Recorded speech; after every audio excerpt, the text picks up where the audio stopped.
Truly now a case of hapless Harry, and where does, of course, the former royal who was so popular for so long go next? As ever, let me explain. Hi, good morning. How are you? Nice to see you today. Yes, let's have a wave. Yeah, I'm not talking to you. I know. Yes, got to keep awake, you know. Don't expect people falling asleep, nodding off. Not when I'm going to all this effort, particularly when I'm surrounded by all this hay fever. It's a nightmare, isn't it? Twitchy nose, runny eyes, feel like Samantha from Bewitched forever, all the time. And people are saying, what's wrong with you? Why is your eyes watering? Can't help it, can you?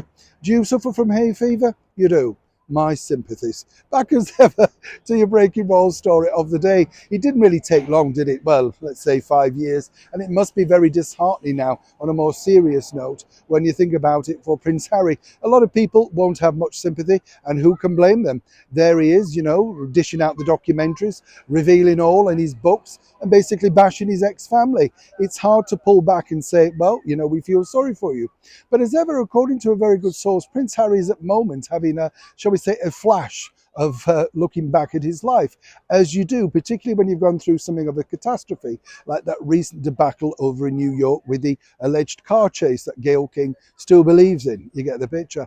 On a serious note, the bigger story now is this. You see, if you think about it and you are Prince Harry, you have to look back and think, well, you started off wanting to do something completely different. You were hoping to change your life, have a life of service, move forward, maybe go out there. Now, however cruel people think that he was towards Her Majesty the Queen, if you remember, they claim that she didn't own the word royal, and of course they've used service in many of their speeches.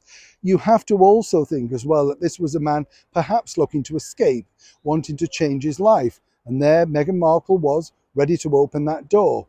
Of course, he didn't know what he was doing when he stepped through that door, and simply still doesn't. The bigger problems surmounted are simply this: as the battles go on with all the court cases, the hacking, the Home Office, and all the other problems that are now ensuing, according to that very good source, Prince Harry is having quite a moment of reflectiveness and wondering what he should do next.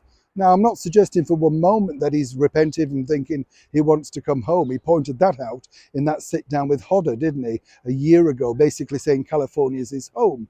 But you can't help wondering exactly, how does Prince Harry fill his days? He can't still be editing that Invictus Games documentary.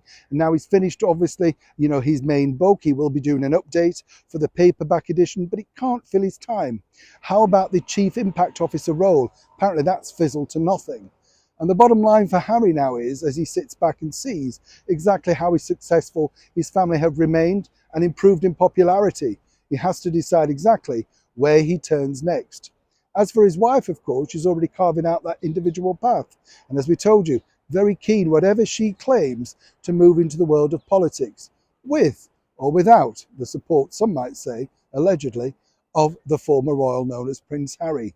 Either way, it looks like it's going to be interesting times, according to that good source, about where Harry wants to go next.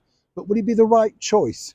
As ever, it's a developing story. When I know more, you'll know more. Neil Sean in the very heart of London.